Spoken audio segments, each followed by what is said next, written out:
Alors, en ce qui concerne la COP, c'est une chose que j'ai dénoncée pendant la commission développement, puisque j'ai été en charge de l'avis sur la COP. Et j'ai dénoncé ce conflit d'intérêts, puisqu'il est le négociateur pour le climat. Comment est-ce qu'un négociateur à la COP est aujourd'hui PDG d'une entreprise d'énergie fossile? On demande à ce qu'il y ait moins d'énergie fossile et on se retrouve avec un négociateur. Et là, c'est quand même très problématique. J'ai dénoncé ça en commission de développement. D'ailleurs, j'avais demandé à ce que ce soit écrit sur l'avis de la commission. Et je ne me rendrai pas à la COP, ni par avion, ni en surfant. Je ne me rendrai pas à la COP par rapport à tout ça, de toute façon. Pourtant, c'est utile une COP.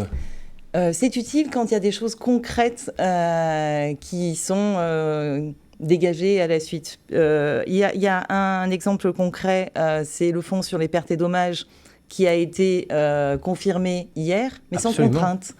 Sans contrainte, qui va payer?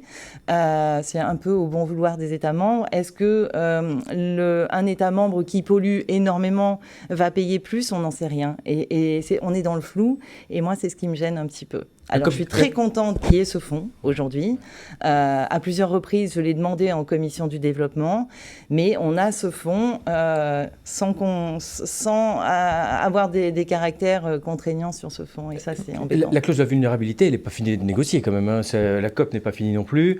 Mais c'est quand même une bonne nouvelle d'ouvrir directement par une mesure aussi concrète, alors qu'en général, c'est plutôt à la fin des COP qu'on obtient ce genre de décision. Oui, c'est ça. C'est une première avancée pour moi. Au premier jour de la COP, c'est très bien. Maintenant, il faut voir ce qui en découle à la fin.